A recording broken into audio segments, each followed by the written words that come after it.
오늘 묘한 시간 우리 찬양하시며 하나님께 영광 돌리며 카리스 금요 찬양 예배 시작하도록 하겠습니다.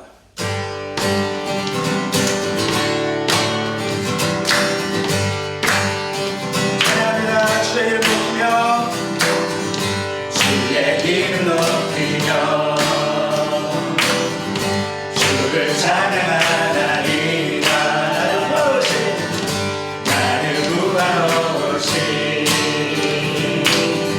주를 찬양하나니 한 번 더 주의 이름 높이며 주의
피밖에 예수의 피밖에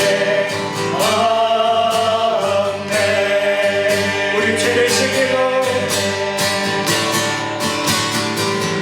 우리 죄를 씻기고 다시 온전케 하는 예수 피밖에 예수의 피밖에 없네. 예수의 피를 정결케 하십니다. 네. 우리 정결케 하려 친구들에게 가시는 예수 피밖에 예수의 피밖에 없네. 주의 물 능력이 있도다. 주의 보혈 능력이 있도다. 주의 피 믿으로 주의 보혈 그 어린 양의 매우기 중한 피로다. 주의 보혈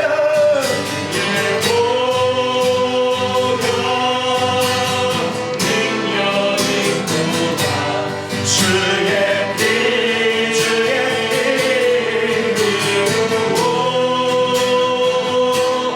주의 보혈 그 어린 양의 매우기 중한 피로다. 우리 참 기도하기를 원합니다. 하나님의 보좌 앞에 나갈 수 있는 자격은 나의 어떠한 행위도 나의 어떠한 아니 오직 예수 그리스도의 은혜로 예수 그리스도를 옷 입고 주의 은혜 보좌 앞으로 나갈 때에 성령 하나님의 이끄시고 인도하신 가운데 주의 보좌 앞에서 하나님을 찬양하며 예배하는 것임을 주여 고백합니다. 이 시간 더욱더 보혈의 능력으로 정결하여 주시고 거룩한 하나님의 예배는 예배 처소되어지게 달라고 우리 간절히 주님의 성을 세 번 부르짖고 함께 기도하시겠습니다. 주여 주여 주여 아버지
다 같이 기도하시겠습니다.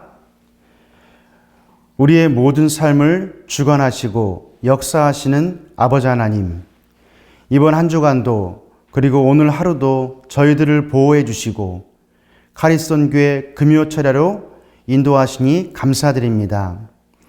오늘 이 밤에도 한없는 주님의 은혜로 채워 주시옵소서.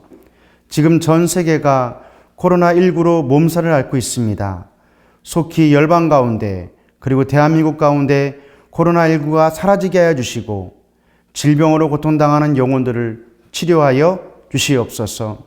하나님의 교회와 성도가 코로나19로 인하여 흔들리지 않게 하여 주시고 속히 모든 예배가 정상화되어 모이게 힘쓰고 복음 사명에 힘쓰게 하여 주시옵소서.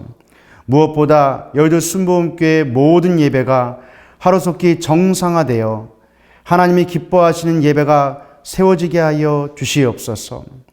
원로 목사님과 당회장 목사님의 사역에 기름 부어 주시옵고 영육간에 강건하게 인도하여 주시옵소서. 가리선교의 귀한 지체들 어느 곳에 있든 주의 권능의 손길로 붙들어 주셔서 건강과 지혜로 세상의 빛과 소금의 사명 감당하게 하여 주시옵소서. 4.15 총선이 끝났습니다. 세워진 나라의 일꾼들이 당리당략과 사리사욕보다는 이 나라와 국민을 위해 일할 수 있도록 지혜와 능력을 허락하여 주시옵소서. 무엇보다 이 나라의 근간을 뒤흔드는 동성애와 동성결혼이 합법화되지 않게 하여 주시고 이단 신천지가 근절되게 하여 주시옵소서. 오늘 카리스톤교회 금요철에 말씀을 전하시는 이용우 목사님 입술을 붙잡아 주시고 능력의 말씀 선포되게 하여 주시옵소서. 말씀을 듣는 우리 모두가 위로와 힘을 얻게 하여 주시옵소서. 예배의 시종을 주님께 맡겨 드립니다. 오직 주의 은혜로 충만하게 주의 성령으로 충만하게 채워 주시옵소서. 예수님의 이름으로 기도하옵나이다. 아멘. 오늘 은혜 받으실 말씀은 요한복음 20장 1절에서 8절 말씀입니다. 요한복음 20장 1절에서 8절 말씀을 봉독하겠습니다. 안식 후 첫날 일찍이 아직 어두울 때 막달라 마리아가 무덤에 와서 돌이 무덤에 옮겨진 것을 보고 시몬 베드로와 예수께서 사랑하시던 그 다른 제자에게 달려가서 말하되 사람들이 주님을 무덤에서 가져다가 어디 두었는지 우리가 알지 못하겠다 하니 베드로와 그 다른 제자가 나가서 무덤으로 갈새 둘이 같이 다름질하더니 그 다른 제자가 베드로보다 더 빨리 달려가서 먼저 무덤에 이르러 굽으려 세마포 놓인 것을 보았으나 들어가지는 아니하였더니 시몬 베드로는 따라와서 무덤에 들어가 보니 세마포가 놓였고 또 머리에 쌌던 수건은 세마포와 함께 놓이지 않고 딴 곳에 쌌던 대로 놓여 있더라. 그때야 무덤에 먼저 갔던 그 다른 제자도 들어가 보고 믿더라. 아멘. 할렐루야. 우리 카리스 지체 여러분, 한 주간도 승리하셨나요? 오늘도 하나님 앞에 드리는 온라인 예배 큰 은혜가 있게 되길 바라고 오늘 여러분들이 있는 각자의 처소에 하나님께서 함께 하심을 믿으시고 가슴에 손을 얹고 제가 하는 말을 따라해 주시게 되기를 바랍니다. 나는 특별한 초대를 받았습니다. 나는 기쁘게 살고 싶습니다. 하나님은 오늘 나에게 말씀하실 것입니다. 나의 마음을 하나님께 열겠습니다. 나의 생각을 예수님께 집중하겠습니다. 나는 행복을 선택하겠습니다. 들은 만큼 반드시 행복해집니다. 들은 만큼 반드시 변합니다. 믿으십니까? 여러분 축복하기 원하는데요. 축복할 때 아멘 하시면 그 복이 여러분들에게 임하게 될 줄 믿습니다. 여러분 행복하십시오. 성령 충만하십시오. 오늘 여러분들에게 좋은 일이 있습니다. 우리는 함께 은혜 받으실 말씀은 부활의 주를 만난 사람들입니다. 요한복음 20장 1절에서 8절까지 우리 목사님께서 읽어주시고 함께 읽었는데 우리 부활의 주를 만난 사람들에 대해서 함께 나누는 시간 가졌으면 좋겠습니다. 여러분 기독교는 부활의 종교입니다. 성탄절과 더불어서 부활절이 중요한 이유는 예수님의 나심과 그리고 죽으심 그것으로 끝이 아니라 부활하심으로 말미암아 실제적인 사건, 실제적으로 일어난 역사적인 사건이기 때문에 그렇습니다. 사도행전 17장 31절에 이는 정하신 사람으로 하여금 천하를 공의로 심판한 날을 작정하시고 이에 그를 죽은 자 가운데서 다시 살리신 것으로 모든 사람에게 믿을 만한 증거를 주셨음이라 하니라라고 말씀하고 있어요. 부활은 하나님께서 모든 사람에게 주실 믿을 만한 증거고 가장 확실한 표적이라고 이야기합니다. 예수님의 무덤은 그런 의미에서 매우 상징적입니다. 왜 그러냐면 그 무덤은 비어 있었기 때문에 그래요. 예수님 생애 처음으로 군인들이 지키는 무덤이었습니다. 여러분 아시다시피 예수님은 어딜 가시든지 군인들이 따라다니지 않았습니다. 군인들이 지켜주지도 않았습니다. 그런데 예수님이 계신 그곳을 군인들이 지켰다라는 거예요. 마태복음 27장 65절에 빌라도가 이르되 너에게 경비병이 있으니 가서 힘대로 굳게 지키라 하거늘 그들이 경비병과 함께 가서 돌을 임봉하고 무덤을 굳게 지키니라. 예수님 살아계실 때는 아무도 지키지 않다가 예수님 돌아가시니까 지켰다. 그 이유는 무엇입니까? 제자들이 시체를 훔쳐가서 부활했다고 소문낼까봐 두려웠다라는 거예요. 마태복음 27장 62절 이하에 그 이튿날은 준비일 다음 날이라 대제사장들과 바리새인들이 함께 빌라도에게 모여 이르되 주여 저 속이던 자가 살아있을 때에 말하되 내가 사흘 후에 다시 살아나리라 한 것을 우리가 기억하노니 그러므로 명령하여 그 무덤을 사흘까지 굳게 지키게 하소서. 그의 제자들이 와서 시체를 도둑질하여 가고 백성들에게 말하되 그가 죽은 자 가운데서 살아났다 하면 후에 속임이 전보다 더 클까 하나이다 하니. 무덤을 지킨 이유가 뭐라고요? 예수님께서 살아생전에 부활하겠다라고 말씀하셨는데 그 부활한다는 그 말씀은 믿지 아니하고 제자들이 훔쳐갈까봐 그 시체를 훔쳐갈까봐 두려웠다라고 이야기하는 거예요. 여러분 예수님이 돌아가시고 나서 그 무덤을 내준 사람이 아리마대 요셉이라는 사람인데요. 예수님을 장사한 후에 아리마대 요셉이 친구가 와서 이렇게 물었다고 합니다. 아니 요셉 당신이 준비한 그 무덤을 왜 내놓는 건가? 그렇게 좋은 터에 오랫동안 공들였던 자신이 준비한 이 아름다운 무덤을 왜 예수에게 드렸는가? 그랬더니 아리마대 요셉이 이런 말을 했다죠. 그분이 이틀만 빌려 쓰시겠다고 했다네. 무슨 말입니까? 예수님 부활에 대한 재미있는 조크이긴 한데 그분이 이틀만 빌려 쓰시겠다고 이야기했다는 거예요. 부활을 염두에 둔 이야기죠. 여러분 사실 아리마대 요셉도 부활을 알지도 못했고 믿지도 않았습니다. 예수님께 제공한 그 무덤 다시 돌려받을 것이라고 상상도 못했을 겁니다. 빈 무덤이 보여주는 것이 무엇입니까? 예수님 부활하셨다는 증거고 사실이고 팩트라는 거예요. 여러분 지구가 하루에 한 바퀴 도는 것을 자전한다라고 이야기하죠. 자전을 365일 태양 중심으로 돌게 되는데 이것을 공전이라고 이야기를 합니다. 이 사실이 여러분 혹시 기분 나쁘신 분 계신가요? 이게 정의롭지 않다고 생각하시는 분이 계신가요? 그냥 지구가 자전하는 것 그리고 지구가 공전하는 것에 대해서 기분 나쁘거나 아니면 정의롭지 못하다고 생각하거나 하시는 분은 없을 거예요. 왜냐하면 사실이거든요. 팩트거든요. 지구는 둥그니까 자꾸 걸어 나가면 온 세상 어린이들 만날 수 있다라는 거예요. 사실이라는 거예요. 사실이면서 팩트이기 때문에 사실을 받아들일 때 기분 나쁘지 않아요.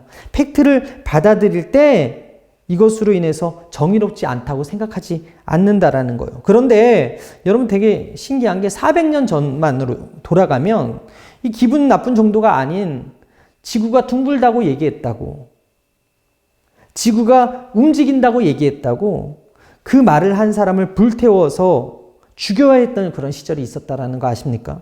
갈릴레오 갈릴레이는요. 코페르니쿠스의 지동설을 옹호해서 교황청 종교재판에서 유죄 선고를 받게 되었는데 갈릴레오가 살던 그 시기에 지구가 움직이고 있다. 평평하지 않고 둥글다고 이야기하면 화형이었다라는 거예요. 그것으로 인해서 유죄 선고를 받아서 1916년 바티칸 종교재판정에서 지동설을 포기하는 서약을 강요받고 서약을 했다라는 거죠. 그리고 나서 어떻게 됐습니까? 400년이 지난 후에 종교적 신념이 과학적 사실보다 중요했던 그 시대에 종교적인 것보다 과학적인 지구가 둥글고 공전하고 자전한다는 사실이 밝혀지게 되었거든요. 어저께 이장균 목사님께서 책을 하나 이렇게 소개시켜 주셨는데 책과 논의는 집이라는 책입니다. 심부름꾼 장이의 눈을 통해서 본 조선시대 사회상을 그린 책입니다. 그 아빠가 필사쟁이라는 직업을 가지고 있었대요. 어떤 책을 가져다 줘도 그 당시는 이제 복사기가 없었기 때문에 누군가가 이렇게 복사를 해줘야 돼. 손으로 필사해서 복사를 해줬어야 하는데 이 장이 아빠가 그 필사쟁이였다는 거예요.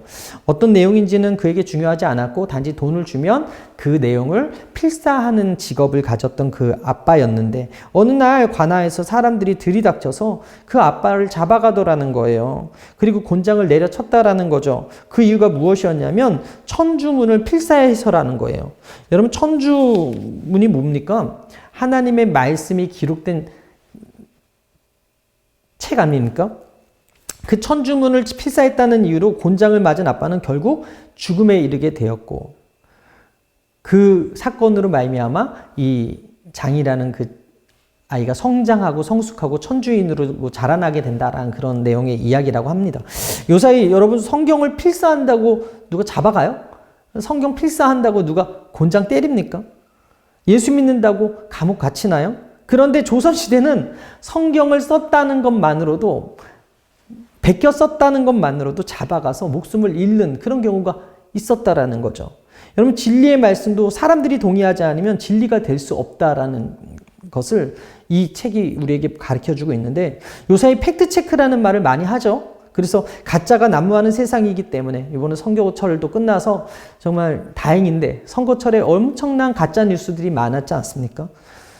찐이라는 말이 생긴 이유도 너무 가짜가 많고, 진짜라고 해도 그 진짜를 강조하지 않으면, 찐이라고 강조하지 않으면 믿어주지 않으니까 찐이라는 말이 유행한다라는 거예요.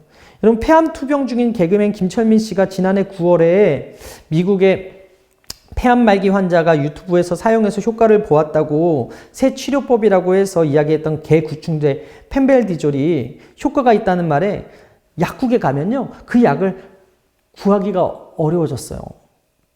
그 약이 듣는지 안 듣는지는 몰라요. 그런데 그 약이 약국에서 구하기 어려워졌어요. 왜? 사람들이 그 약을 사기 시작했거든요. 최근 호주의 연구진이 아비맥틴이라는 이 코로나 바이러스가 48시간 안에 이 약으로 말미암아 죽는다는 이 구충제가 있어요. 그래가지고 이 약이 판매하는 그 회사가 그 주식의 상한가를 기록했다고 합니다. 또 미국에서는 트럼프 대통령이 구충제 말라리아 약이구나. 말라리아 약 하이드록시클로로킨이라는 이 약을 코로나에 효과가 있다고 그렇게 말을 해가지고 엄청나게 많은 사람들이 사재기를 해서 이 약을 구하기가 또 미국에서는 어렵다고 합니다.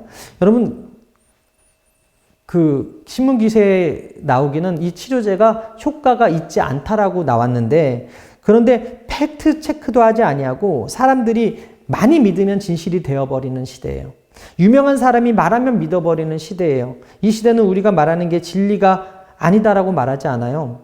이것도 저것도 다 맞다라고 이야기해요. 네 말도 맞고 내 말도 맞다라고 이야기해요.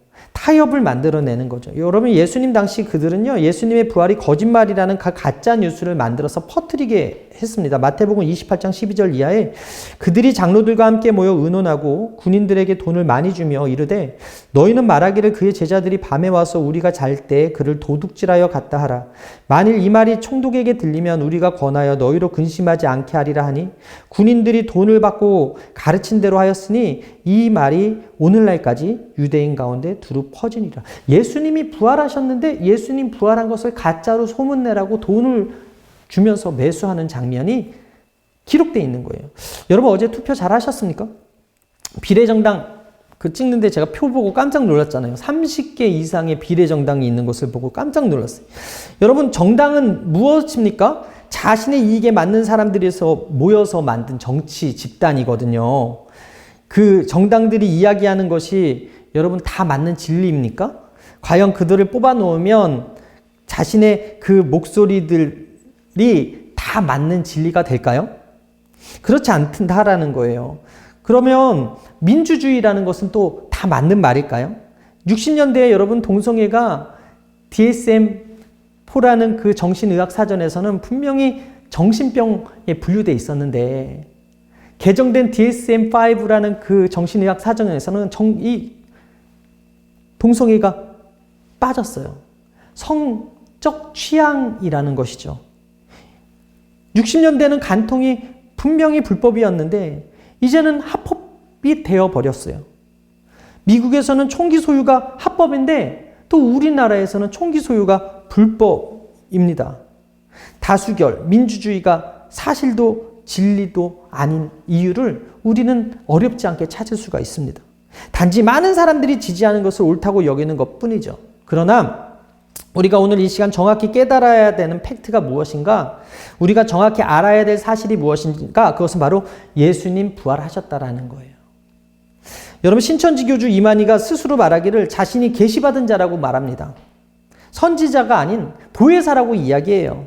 코로나19 전파의 예언을 계시자가 얘기해야 되는데 한 번도 코로나19가 신천지에 창궐할 거라고 이야기한 적이 없대요. 그렇다면 무엇을 의미합니까? 계시받은 적이 없다라는 거겠죠. 그의 계시록은 33년 동안 8번이나 수정이 됐는데 5, 6년마다 그 말이 바뀌어서 100여 곳을 한 번 바꿀 때마다 말을 바꾼답니다. 그리고 지금도 수정 중이라고 합니다. 무엇을 의미합니까? 그가 하나님께 계시받는 자도 아니고 그가 종교 사기꾼이고 말장난하는 사람이고 거짓말장이라는 증거라는 거예요.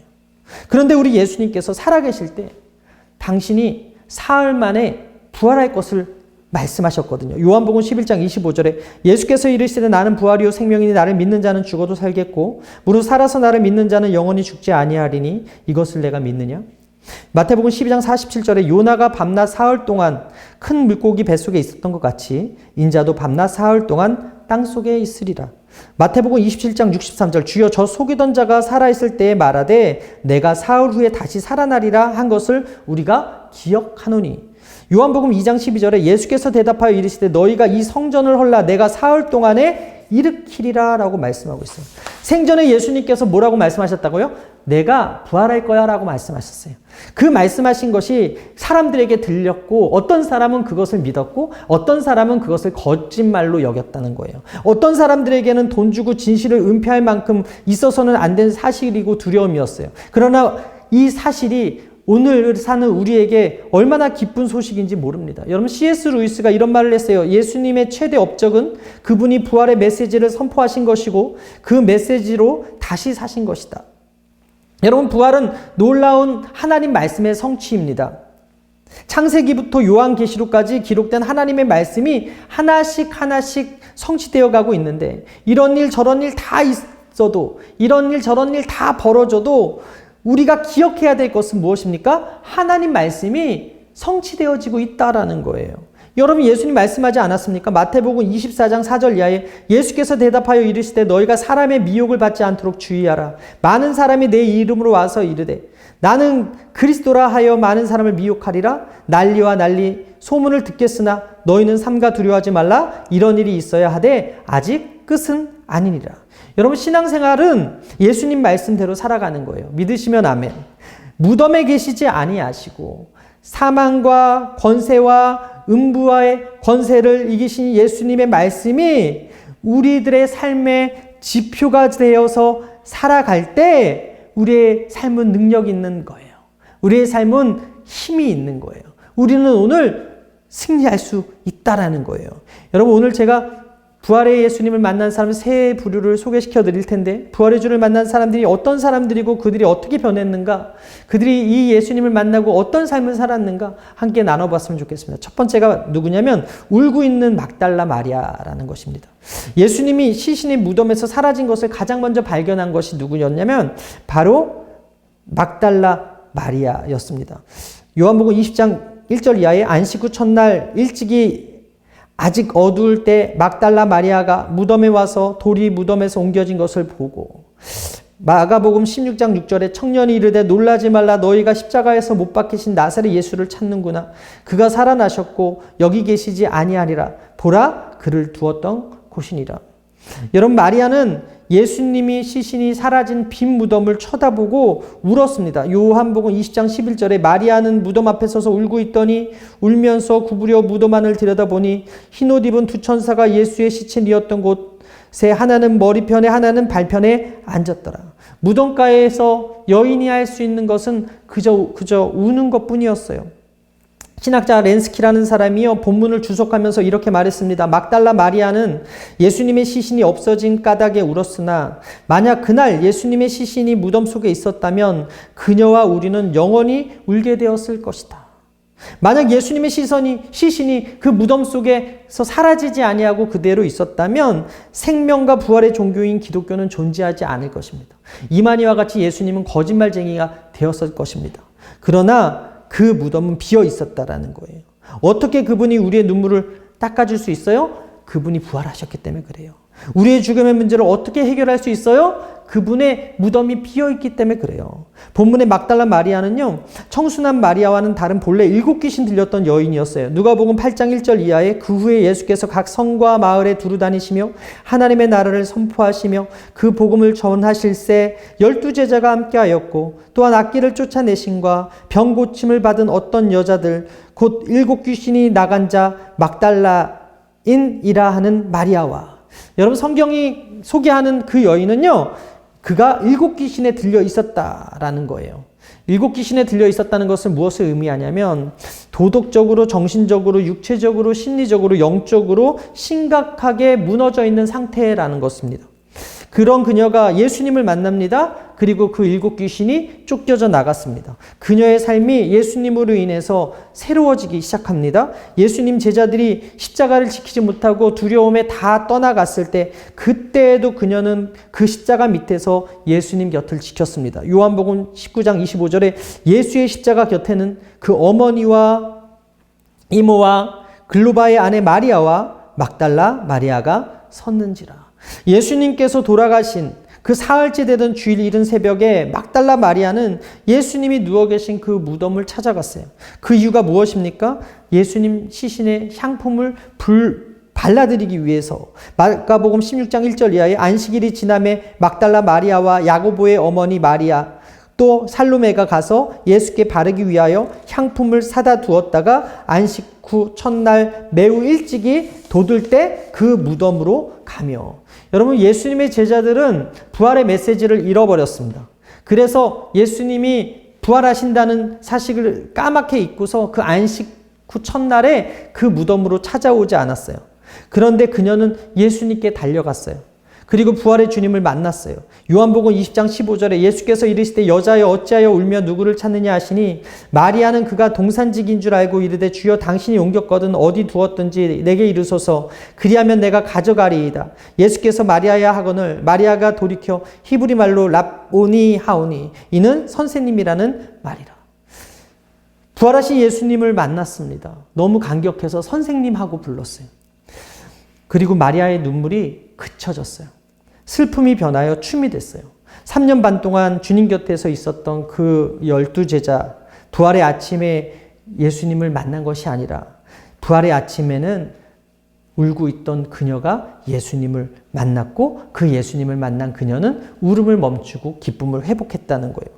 시편 30편 11절에 주께서 나의 슬픔이 변하여 내게 춤이 되게 하시며 나의 베옷을 벗기고 기쁨으로 띠띠우셨느니라. 이사야 61장 3절에 무릇 시온에서 슬퍼하는 자에게 화관을 주어 그 죄를 대신하며 기쁨의 기름으로 그 슬픔을 대신하며 찬송의 옷으로 그 근심을 대신하시고 그들이 의의 나무 곧 야훼께서 심으신 그 영광을 나타낼 자라 일컬음 받게 하려 하심이라. 사랑하는 여러분, 살아계신 예수님을 만나는 사람은요, 누구나 슬픔이 변하여 기쁨으로 회복되는 사람임을 믿으시게 되길 바랍니다. 그런 은혜를 체험하는 사람, 어떤 사람? 예수님 만나는 사람. 우리가 마리아처럼 예수님의 음성을 들어야 하는 이유가 바로 여기 있어요. 그렇게 살 때 비로소 이 슬픔 많은 세상을 이길 수 있고요. 얼굴에 웃음을 띠고 살 수 있기 때문에 그렇습니다. 막달라 마리아는요, 세상적으로 보면 정말 보잘것없는 여인이었습니다. 이름이 기억되지도 못할 여인이었어요. 하찮은 여인이었어요. 아무도 거들떠보지 않던 여인. 그런데 그 여인이 예수님의 부활의 아침에 첫 증인이 되었어요.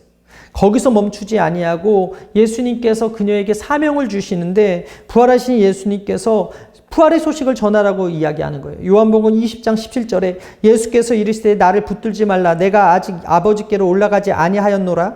너는 내 형제들에게 가서 이르되 내가 내 아버지 곧 너희 아버지 내 하나님 곧 너희 하나님께로 올라간다 하라 하시니 막달라 마리아가 가서 제자들에게 내가 주를 보았다 하고 또 주께서 자기에게 이렇게 말씀하셨다 이르니라. 그녀는 예수님께 사명을 받았어요.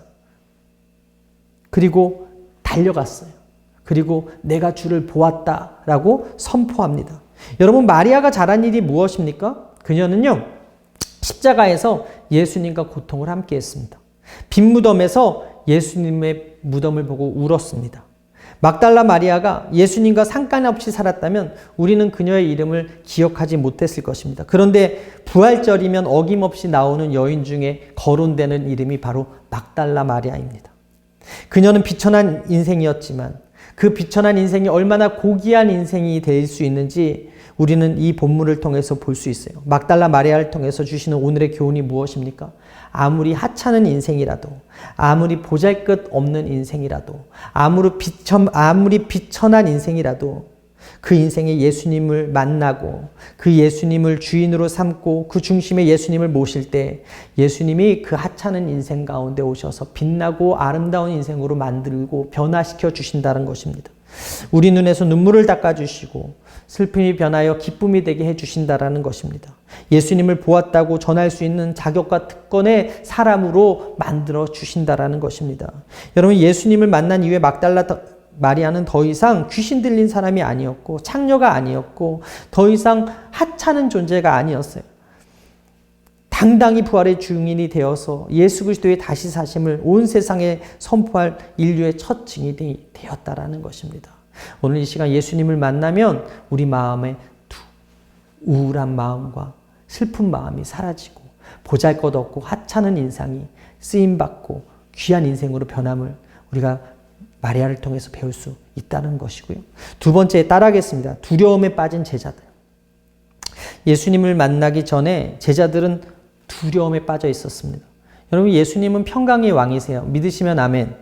제자들은 막달라 마리아로부터 예수님의 부활의 소식을 들었는데도 불구하고 믿지 않았습니다. 그리고 두려워했어요. 10명이 넘는 장정들이 문을 꼭꼭 걸어 잠그고 있었습니다. 요한복음 20장 19절에 보게 되니까 이날 곧 안식 후 첫날 저녁 때에 제자들이 유대인들을 두려워하여 모인 곳에 문을 닫았더니 예수께서 오사 가운데 서서 이르시되 너희에게 평강이 있을지어다. 창녀였고 귀신 들렸던 막달라 마리아는 기쁨에 선포하고 있는 그때 10명의 그 제자들은 다락방에 숨어서 두려워하고 있었다. 예수님의 제자라는 호칭이 중요한 게 아닙니다. 과거 창녀였다라는 게 중요한 것이 아닙니다. 과거에 귀신 들렸다라는 게 중요한 게 아니에요. 지금 현재 부활하신 예수님을 만났느냐 만나지 못했느냐가 중요해요. 지금 현재 부활하신 예수님을 믿느냐 아니냐가 중요해요. 지금 현재 부활하신 그 예수님 안에 있느냐 아니냐가 중요하다라는 거예요. 여러분, 제자들의 문제는 예수님과 함께 오래 있었음에도 불구하고 말씀을 제대로 알지도 못했고 제대로 깨닫지도 못했다는 데 문제가 있어요. 분명히 예수님께서 다시 사실 것을 여러 차례 말씀했음에도 불구하고 그 바리새인과 사두개인과 그 종교 지도자들은 예수가 부활할까 두려워 그 문을 임봉하고 사람들을 써서 지켰음에도 불구하고 그들은 안식일 아침에 무덤가에 없었다는 거예요. 그래서 안식일 첫날 부활의 증인이 되지 못했어요. 그도 그럴 것이 예수님께서 십자가에서 비참하게 죽는 그 모습을 보고 얼마나 두렵고 떨렸겠어요. 다음은 우리가 그렇게 될 수도 있겠다라는 그 두려움이 왜 없겠습니까? 이들은 모두 공포에 짓눌려 있었던 상태였던 것 같아요. 여러분, 신앙이 무엇입니까? 두려움을 걷어내는 것입니다. 의심과 불신과 그런 두려움이 찾아올 때 그 문을 열어 젖혀버리는 것이 신앙이라는 거예요. 여러분, 주님 어떤 분이냐면 우리 마음속에 들어오는 그 죄로 인한 죄책감과 두려움과 염려와 걱정과 근심과 두려움을 사라지게 해주시는 분이에요. 걷어주시는 분이에요. 믿으시면 아멘. 인생을 산다는 것 자체가 두려움 아닙니까? 하루하루가 두렵고 미래가 걱정되지 않습니까? 너나 할 것 없이 두려움을 다 가지고 살아요. 욥도 이런 고백을 합니다. 욥기 3장 25절에 내가 두려워하는 그것이 내게 임하고 내가 무서워하는 그것이 내 몸에 미쳤구나. 성공한 사람이라고 해서 두렵지 않는 거 아닙니다. 하나님이 인정하는 경건한 사람 욥도 공포와 두려움이 있었다고 고백하는 거예요. 욥조차도 공포와 두려움이 있었다면 보통 사람들, 저와 여러분들에게 왜 두려움이 없겠냐라는 거죠. 여러분, 우리나라 자살률이 2003년부터 작년까지 OECD 국가 중에 1위였다는 거 아십니까? 동유럽 발트해에 있는 리투아니아라는 나라가 작년에 OECD에 가입함으로 인해서 자살률 1위 국가라는 오명을 내어줬기 때문에 우리가 지금은 2위를 차지하고 있지만 지금도 1년에 1,500명이 이상이나 되는 사람들이 자살을 하고 있다고 합니다. 하루에 36명 정도가 자살하고요. 1시간에 1.5명 정도 꼴로 자살을 계속하고 있다고 합니다. 자살의 원인이 무엇입니까? 우울과 불안과 죄책감의 문제라고 합니다. 한때 미국의 주요 신문의 칼럼니스트이자 상담가로서 명성을 얻은 사람이 한 달에 10,000통 이상 상담 편지를 받아서 분석을 해봤는데 가장 많은 공통적인 문제가 뭐였냐면 바로 공포의 문제였다는 거예요. 두려움의 문제였다는 거예요. 취직해야 하는데 두렵고, 젊은 나이에 암에 걸릴까봐 두렵고, 죽으면 어떻게 할까에 대한 그 공포, 이렇게 공부하다가 졸업해서 성공하지 못하면 어떡할까 하는 그런 두려움, 요사이는 또 코로나에 걸리면 어떡할까, 격리되면 어떡할까 하는 그런 두려움이 있지 않습니까? 여러 가지 생각을 하게 되니 자기도 모르게 마음속에 두려움과 공포가 찾아오는 거예요. 그러다 보니까 가장 많이 돈 버는 사람들이 어떤 사람들인지 아십니까? 건강보조식품 파는 사람들이라고 합니다. 많은 사람들이 건강염려증에 걸려서 몸에 좋다면 무엇이든지 돈을 주고 산다는 거예요. 우리나라 건강식품 수입 원에 다이어트를 위해서 소비하는 비용이 무려 1,400조 원이라고 합니다. 항우울제 소비가 그 OECD 평균의 3분의 1 수준이고 항생제 소비량의 1.7배 정도로 많다고 합니다.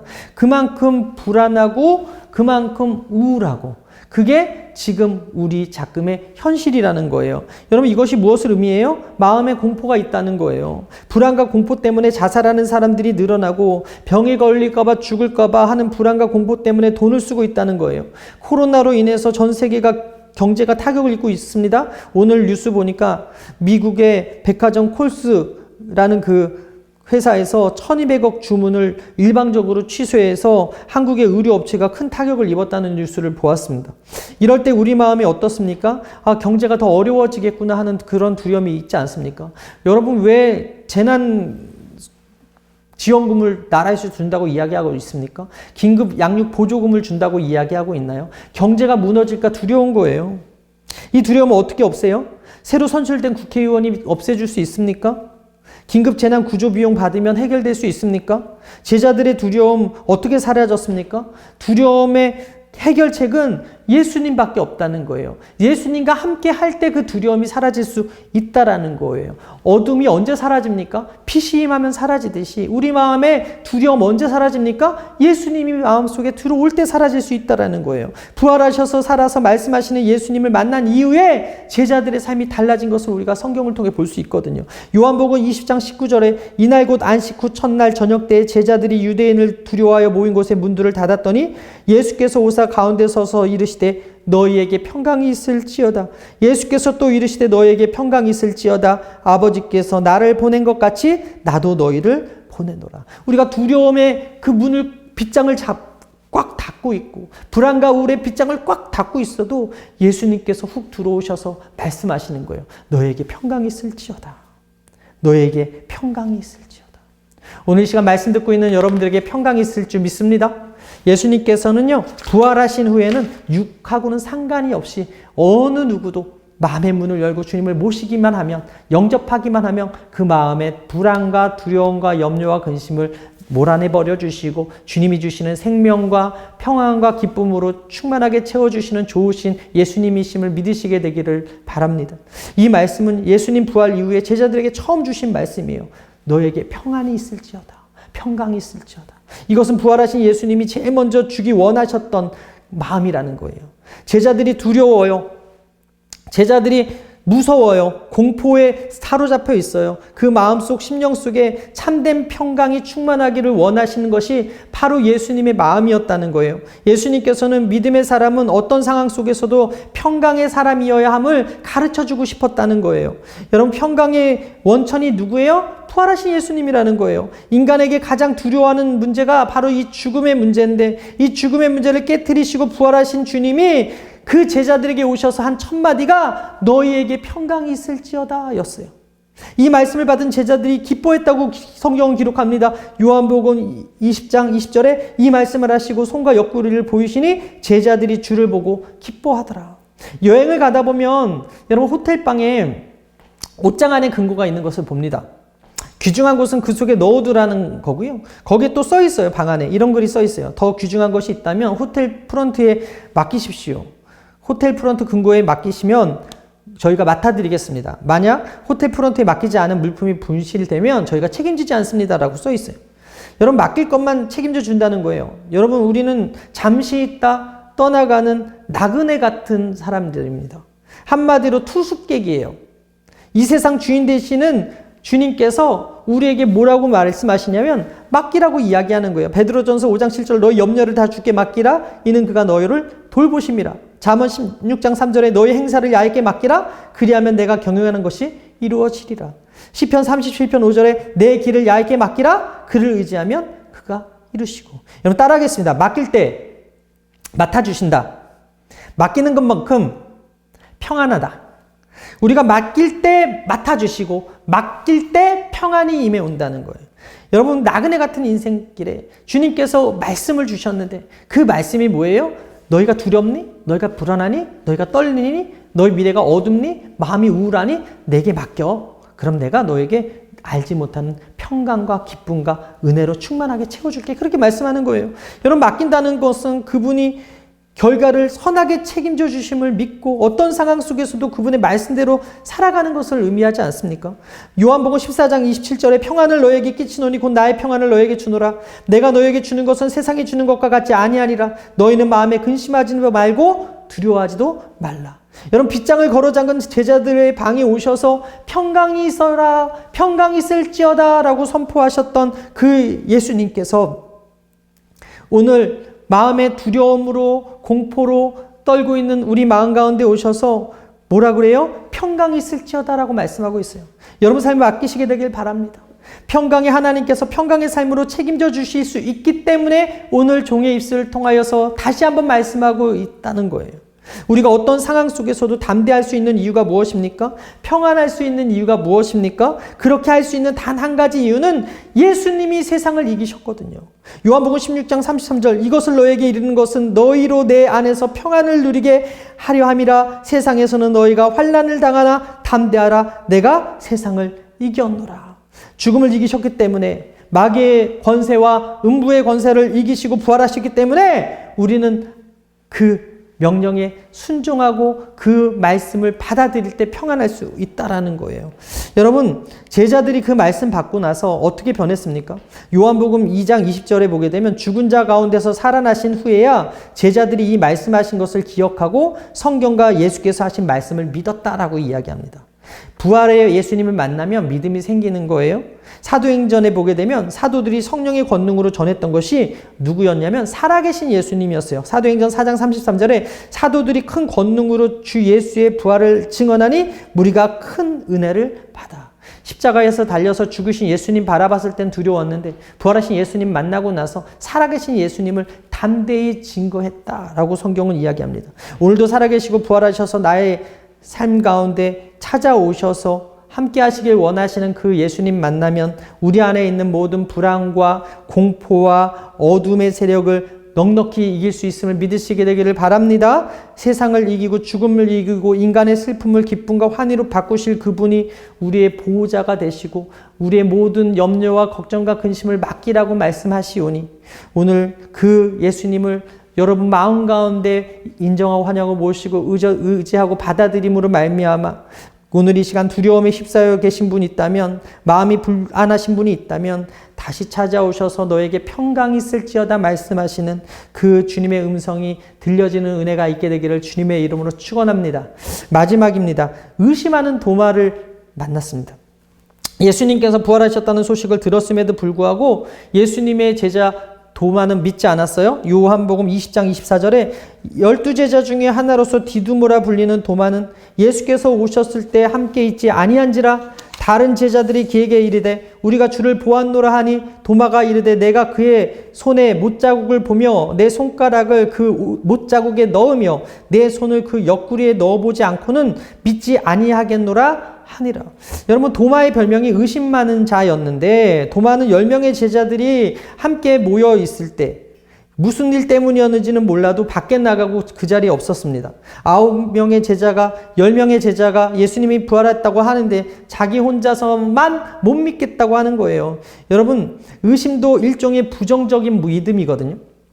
신앙생활에 있어서 3인조 강도가 있는데 첫 번째 강도가 의심, 두 번째 강도가 두려움, 세 번째 강도가 염려예요.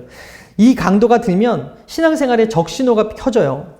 어떤 교회 어른들은 그냥 이것도 저것도 따지지 말고 덮어놓고 믿으라고 이야기하는데, 그러나 무조건 믿는 것이 능사가 아니죠. 기독교의 본질은 아니에요. 기독교는요, 무조건 덮어놓고 믿는 게 아니라 기본 진리와 핵심과 가치가 무엇인지 정확히 알지 못하면, 믿음의 대상조차 제대로 알지 못하면 흔들릴 수밖에 없고 습관적인 신앙생활을 할 수밖에 없고 능력 있는 신앙생활을 할 수가 없어요. 바로 알고 바로 믿는 게 중요해요. 무엇보다 영적으로 혼탁하고 이단, 신천지나 이런 악한 이단들이 흥행하는 이런 시대 속에서는 하나님의 말씀을 바로 배우는 것이 중요합니다. 그래서 우리는 성경을 가까이 해야 되고요. 말씀을 잘 배워야 되고요. 주의 종에게 가까이 해야 되고요. 신앙 공동체를 가까이 해야 됩니다. 어찌 보면 도마는 혼자 떨어져 있었기 때문에 의심했다는 거예요. 다른 사람들이 다 만난 그 예수님을 혼자서 믿지 않겠다고 이야기하고 있는 거예요. 여러분, 이틀 전에 1호선 열차가 신길역에서 탈선했다는 뉴스를 보았습니다. 그 탈선은 복구하는데 10시간 정도 걸렸다고 합니다. 여러분, 신앙생활을 잘 하는 사람도 탈선할 수 있어요. 예수 잘 믿던 사람도 실족할 수 있어요. 탈선할 때 중요한 것이 무엇입니까? 빨리 제자리 찾는 거예요. 빨리 제자리로 돌아와서 그 레일로 가야 된다는 것입니다. 신앙생활의 탈선은 여러분 의심하는 거거든요. 믿음을 버리는 것이거든요. 이게 제일 조심해야 될 겁니다. 여러분, 왜 도마가 의심했습니까? 예수님이 먼저 보이신 10제자와 함께 있지 않았기 때문에 그래요. 오늘 보면 24절에 그들과 함께, 도마는 예수께서 오셨을 때 함께 있지 아니한지라 라고 말씀하고 있다라는 거예요. C.S. 루이스가 이렇게 말했습니다. 그리스도를 배우기에 가장 적합한 도구는 함께 그분을 바라보는 그리스도인의 공동체다. 공동체가 중요하다는 것이죠. 여러분, 사춘기 때 누구나 탈선할 수 있습니다. 일탈할 수 있습니다. 사춘기는 건강한 자아를 찾아가는 과정이고 자연스러운 거예요. 어른이 되어져 가는 과정이기 때문에 인간이라면 꼭 필요한 시기예요. 그런데 탈선할 때, 일탈할 때 중요한 것이 뭐예요? 바로 잡아주는 누군가가 있어야 된다는 거예요. 그게 선생님이든 친구든 부모든 누구든지 간에 그 아이가 일탈하고 탈선할 때 사랑으로 기다려주고 잡아주는 공동체가 필요하다라는 거예요. 그럴 때 그 아이가 망가지지 않는다는 거예요. 그런데 그 아이를 바로잡아줄 누군가가 없다면, 공동체가 없다면, 가정이 정상적이지 못하다면 대부분의 그 청소년들이 비행 청소년이 되고 탈선의 결과가 좋지 않더라는 것이죠. 교회 공동체도 마찬가지. 여러분, 의심이 크다는 것은 둘 중에 하나거든요. 첫 번째가 믿음이 떨어지기 쉬운 기회이던가, 두 번째가 믿음이 더 확고해지는 기회이던가. 믿음이 떨어지는 것도 공동체 책임이고 믿음이 확고해지는 것도 공동체 책임이라면 우리가 지금 떨어져 있지 않습니까? 다들 온라인 예배 드리느라고 다 떨어져 있지 않습니까? 이럴 때일수록 더 여러분 카톡 많이 하셔야 되고, 이럴 때일수록 더 모이기에 힘쓰려고 노력하셔야 된다라는 거예요. 공동체에서 떨어지는 순간 의심이 더 커지고, 말씀에서 멀어지는 순간 불안과 염려와 그리고 이 두려움이 커질 수밖에 없다라는 거예요. 의심이 커질 수밖에 없다라는 거예요. 여러분, 로마서 10장 17절에 이런 말씀이 있어요. 그러므로 믿음은 들음에서 나며 들음은 그리스도의 말씀으로 말미암았느니라. 여러분, 믿음이 성장하기 위해서는 하나님의 말씀이 들려지는 곳에 가까이 있어야 됩니다. 하나님의 말씀을 나누는 공동체 안에 가까이 있어야 됨을 믿으시게 되길 바랍니다. 믿음은 하나님의 말씀을 들음에서 난다고 성경이 이야기합니다. 미국의 건축가 프랭크 로이드 라이트라는 사람이 지은 일본 도쿄 임페리얼 호텔이 약한 집안으로 기초공사만 무려 2년 동안 했다고 합니다. 사람들이 많은 비난에도 불구하고 그 호텔을 짓는데 무려 4년이나 걸렸다고 해요. 그런데 몇 년 뒤에 간토 대지진, 도쿄에 되게 큰 지진이 1923년도에 있었는데 주변의 대부분의 건물들은 다 무너져 내렸는데 임페리얼 호텔만은 견고하게 서 있었다는 거예요. 이를 영적으로 생각하고 풀이해 보자면 아무리 시간이 오래 걸려도 신앙의 기반이 세워지기 위해선 말씀의 공급이 끊어지지 아니하고 말씀을 기초해야 된다라는 것입니다. 비진리가 진리이듯 다수결이라는 이름으로 판을 치는 이 시대, 가짜가 진짜인 듯 호도되는 이 시대, 가짜 뉴스를 진짜 뉴스인 것처럼 이해하는 이 시대에 우리가 흔들리지 않기 위해서, 의심하지 않기 위해서, 공동체에서 떨어져 나가지 않기 위해서, 실족하지 않기 위해서, 일탈하지 않기 위해서 우리가 어떻게 해야 됩니까? 말씀의 기초 위에 바로 서 있는 작업을 해야 된다는 거예요. 평탄할 때나 고난 중에나 내가 말씀 위에 기초에서 바로 서 있는지 돌아봐야 된다는 것입니다. 그럴 때 세상의 풍파에, 세상의 소리에 흔들리거나 좌로나 우로나 치우치지 않을 수 있다라는 거예요. 의심과 두려움과 염려의 강도에게 당하지 않을 수 있다라는 것입니다. 하나님이 우리에게 주시는 말씀을 마음판에 새기고 그 말씀을 날마다 묵상하고 나아갈 때 올바른 지식을 가질 수 있어요. 예수님에 대한 올바른 지식, 부활에 대한 올바른 지식, 성령에 대한 올바른 지식 가지고 나아갈 때 믿음의 삶, 능력 있는 삶 살아갈 수 있다라는 것입니다. 빌립보서 3장 7절 이하에 그러나 무엇이든지 내게 유익하던 것을 내가 그리스도를 위하여 다 해로 여길 뿐더러 또한 모든 것을 해로 여김은 내 주 그리스도를 아는 예수를 아는 지식이 가장 고상하기 때문이라. 내가 그를 위하여 모든 것을 잃어버리고 배설물로 여김은 그리스도를 얻고 그 안에서 발견되려 함이리. 내가 가진 의는 율법에서 난 것이 아니요 오직 그리스도를 믿음으로 말미암은 것이니 곧 믿음으로 하나님께로부터 난 의라.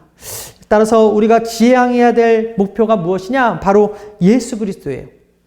하나님의 본체이신 그리스도를 우리가 따르고 배워야 할 모든 지혜의 보화가 담겨져 있다는 사실을 기억하시고 그 예수님만 바라보고 예수님 말씀만 따라가는 여러분이 되시기를 주님의 이름으로 축원합니다. 도마가 부활하신 예수님을 만나고 고백하기를 요한복음 20장 28절에 나의 주님이시요 나의 하나님이십니다 라고 고백했어요. 도마는요 부활의 예수님을 만지고 믿은 이후에 나중에 어떻게 됐습니까? 수십 년 후에 인도에 가서 복음을 증거하다가 순교하게 되었다는 거죠. 예수님은요 부활하셔서 많은 사람들에게 보이지 아니하시고 600여 명의 사람들에게만 보여주셨거든요. 그 다음에게는 아무도 보여주지 않았어요. 그 대신 자기를 본 사람들에게 가서 전하라라고 말씀하셨어요. 요한복음 20장 31절에 오직 이것을 기록함은 너희로 예수께서 하나님의 아들 그리스도이심을 믿게 하려 함이요 또 너희로 믿고 그 이름을 힘입어 생명을 얻게 하려 함이라. 도마에게도 이렇게 말씀하셨습니다. 요한복음 20장 27절에 도마에게 이르시되 내 손가락을 이리 내밀어 내 손을 보고 내 손을 내밀어 내 옆구리에 넣어 보라. 그리하여 믿음 없는 자가 되지 말고 믿는 자가 되라. 예수님께서 부활하신 몸을 일일이 찾아다니시면서 보여주지 않으신 이유는 주님의 부활을 목격한 사람들의 말을 듣고 믿으라는 거예요. 오늘도 하나님의 종의 말씀을 통해서 말씀이 선포되어지고 있는데 우리가 부활의 주님을 눈으로 보지 못하고 손으로 만지지 못해도 말씀이 믿어지기 시작하는 순간 우리 안에 두려움이 사라지고 의심이 사라지고 염려가 사라지고 주님이 주시는 평강으로 가득 참을 믿으시게 되길 바랍니다. 여러분 기독교를 생명의 종교라고 부르는 이유는 부활이 있기 때문에 그래요. 이것은 거짓이 아닌 사실입니다. 이것은 우리가 부활을 믿는 그리스도인이라면 절망하지 말아야 될 이유입니다. 넘어져도 영원히 넘어지지 아니하고 쓰러져도 영원히 쓰러지지 아니하는 이유는 무엇입니까? 예수 부활이 내 부활이기 때문에 그래요. 의심을 과감히 끊어버리고 진리 위에 우리 삶을 바로 세울 수 있게 하는 그 토대도 바로 예수님 부활하셨다는 거예요. 오늘 이 밤에 부활의 주님 만난 여러분 되시길 주님으로 축원합니다. 우리가 주님을 만나면 우리 슬픔이 변하여 기쁨이 되고 공포와 두려움이 사라지고 마음의 평강이 넘치게 되고 의심 때문에 잠시 탈선하고 흔들릴 수 있고 일탈할 수 있지만 예수님 만나면 더욱더 그 신앙이 성숙해지고 붙들어주는 그 공동체를 만나면 말씀이 들려지고 요동치 않게 붙들어주시는 은혜를 체험할 수 있다는 사실을 기억하시고 부활의 주님을 오늘 이 밤에 만나서 슬픔을 이기고 불안과 두려움과 공포를 이기고 의심을 물리쳐서 넉넉한 부활의 소망을 누리고 부활의 증인들로 살아가는 여러분 되시기를 주님의 이름으로 축원합니다. 믿음 없는 자가 되지 말고 믿는 자가 되라고 말씀하신 대로 여러분 말씀을 깨닫고 듣고 믿어지는 은혜가 있게 되기를 주님의 이름으로 축원합니다. 축원합니다. 기도하겠습니다. 문제가 있으신 분은 가슴에 손을 얹겠습니다. 아픈 곳이 있으면 아픈 곳에 손을 얹겠습니다. 가족 구원의 문이 열리기 원하시면 양손을 가슴에 얹으시고 가족 가운데 아픈 곳이 있으면 대신 손 얹으시면 주의 종이 대신해서 기도해 드리겠습니다. 전능하신 하나님 우리 아버지, 우리를 위하여 독생자 예수 그리스도를 허락하여 주시고 몸 찢고 피 흘리신 그 은혜를 감사를 드립니다. 우리 예수님의 이름을 의지하고 아버지 앞에 나왔사오니 우리 앞에 놓여져 있는 환경의 저주와 질병의 저주와 가난의 저주의 세력에서 해방시켜 주시옵소서. 내 이름을 경외하는 너에게 의로운해가 떠올라서 치료하는 강선을 바라겠다 말씀하셨는데 믿음의 손을 든 주님의 자녀들 머리부터 발끝까지 치료의 강선을 바라여 주옵소서. 어둠의 영이 떠나가게 하여 주옵소서. 질병이 치료 안 받게 하여 주옵소서. 보혈로 씻으시고 성령으로 치료하시는 좋으신 하나님, 이 시간 믿음의 손을 든 주님의 자녀들 머리부터 발끝까지 치료하여 주시옵소서. 치료가 임할지어다. 회복이 있을지어다. 나음이 있을지어다. 예수 이름으로 고침받을지어다. 예수님의 치료의 능력이 예수님 살아계실 때와 같이 지금 이 자리에 임하여 주옵소서. 지금 우리 가족에 임하여 주옵소서. 우리 배우자들에게 임하여 주시옵소서. 이 시간 주 앞에 나온 하나님의 자녀들에게 거룩한 음성을 들려주시고 무한한 주의 은혜와 사랑으로 감싸주시니 감사합니다. 세상 가운데 상처받고 고통받은 상한 감정과 심령들, 병든 육체와 마음들을 치료하여 주시고 회복시켜 주시고 위로하여 주시고 어루만져 주옵소서. 예수 이름으로 낫게 하여 주옵소서. 하나님의 구원과 하나님의 치료를 이 시간 나타내 보여 주옵소서. 너희 모든 더럽고 추악한 염려 걱정 근심 질병아 나사렛 예수 이름으로 명하노니 묻고 걸어갈지어다. 물러갈지어다. 떠나갈지어다. 사라질지어다. 원수마귀야 사랑 하나님의 전에 몸과 마음과 생각에서 떠나가게 될지어다. 예수 이름으로 고침받을지어다. 자유가 임할지어다. 나음이 있을지어다. 회복이 있을지어다. 내 안에 분노는 떠나가라. 염려는 떠나가라. 두려움은 떠나가라. 사탄의 참수와 내 안에 열등감과 우울증의 귀신은 떠나가라. 시기와 질투의 영은 떠나가라. 참소의 영은 떠나가라. 음란의 영은 떠나갈지어다. 주의 영광과 능력으로 행하셨던 기적을 오늘 우리에게 나타내 보여 주옵소서. 이 시간 가지고 나온 개인, 가정, 생활, 학업, 물질, 배우자의 문제, 가족구원의 문제, 육신과 정신적 건강의 모든 문제를 주 앞에 온전히 내려놓고 기도하오니 주님 들으시고 응답하시며 좋은 것들로 채워 주시옵소서. 우리 가운데 아버지 하나님 기도의 제목이 있어서 주님 앞에 더욱더 간절히 기도하오니 복음이 북한 전역에 전파되어 한반도가 아버지 복음으로 평화 통일되어질 수 있도록 인도하여 주시고 아버지 하나님 사이로 총선에 하나님께서 기뻐하시는 자리 뽑혔음을 믿사오니 그들이 이 나라 가운데 국민을 섬기고 아버지 하나님의 영광을 위해 일할 수 있는 자들 다 되어질 수 있도록 인도하여 주옵소서. 고로 아버지 하나님 이 땅 가운데 동성애 문화가 사라지길 원하고 동성결혼이 합법화되지 아니하도록 붙들어 주시며 이슬람 세력이 확장되지 않도록 주님께서 함께하여 주옵소서. 이단 신천지가 하루속히 근절되어 이 땅 가운데 진리만 선포되게 하여 주옵소서. 이 신천지로 말미암아서 깨어진 그 가정이 주님께서 아버지 회복시켜 주시고 아버지 하나님 많은 사람들이 회개하고 돌아올 수 있도록 그래서 우리 교회가 아버지 신천지에 빠졌던 사람들을 품을 수 있는 건강한 교회 되어질 수 있도록 인도하여 주옵소서. 특별히 코로나19로 인해서 고통당하고 있는 많은 사람들 주님께서 온전히 고쳐주시고 더 이상 확산되지 않게 하여 주시고 전 세계가 아버지 하나님 재앙 가운데 있는데 주님께서 아버지 하나님 속히 치료제와 백신이 개발되어서 아버지 하나님 이로 인하여서 끊어졌던 그 관계의 문이 다 회복되게 하여 주시고 경제가 회복되게 하여 주시고 여행의 문도 활짝 열려질 수 있도록 인도하여 주시옵소서. 사랑하더라 사랑따라 내가 내 기도를 들었고 내 눈물을 보았노라. 내 믿음이 너를 구원하시니 평안히 가라. 내 믿음대로 될지어다. 내 믿음대로 될지어다. 병상에 있는 자들이 있으니까 병상을 박차고 일어나게 하시고 정신을 파괴하고 약탈하고 황폐케 만드는 흑암의 세력들이 다 떠나가게 하여 주옵소서.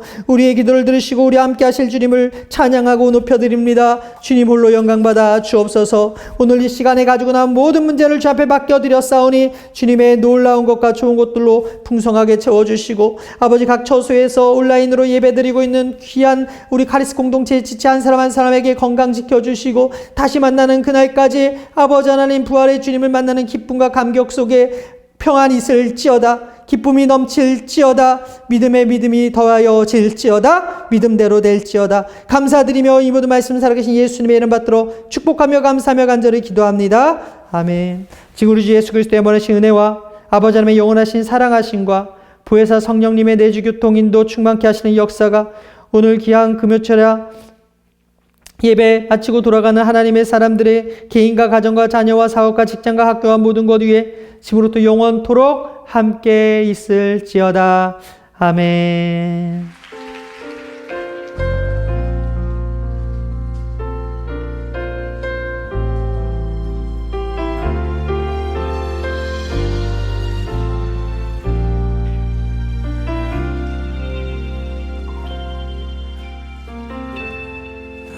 따스한 성령님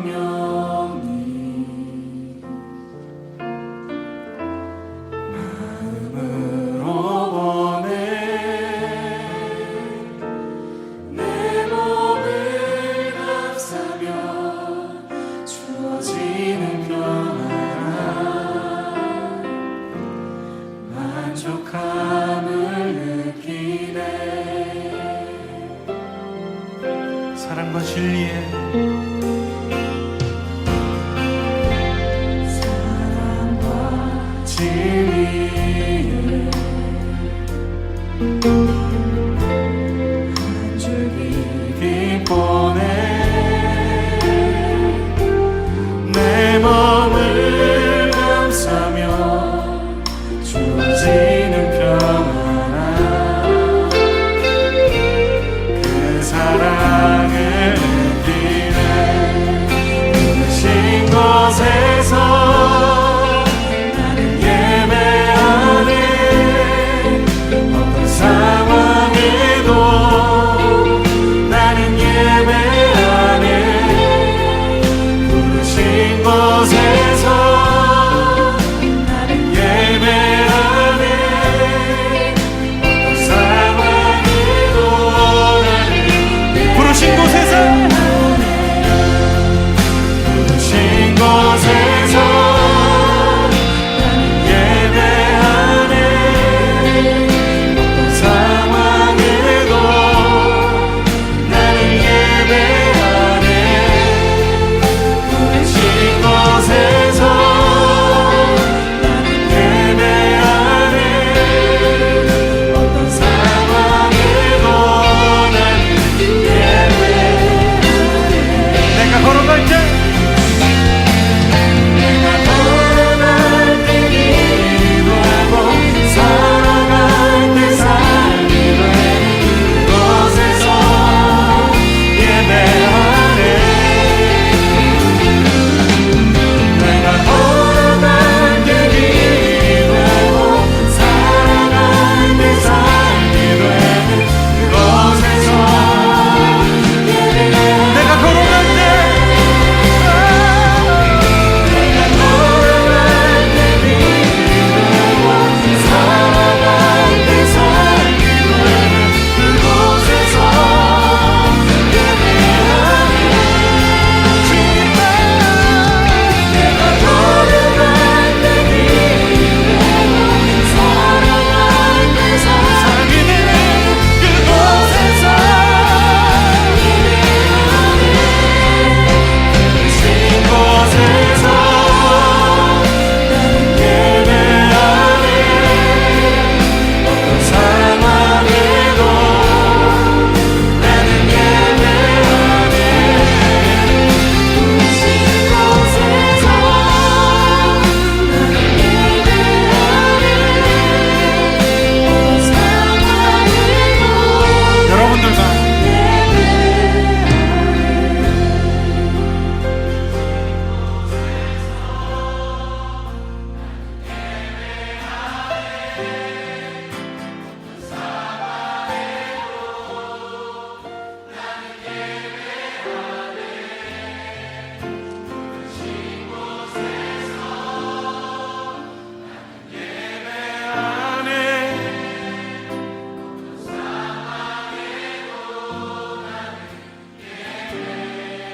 어떤 상황에도 어떤 상황에도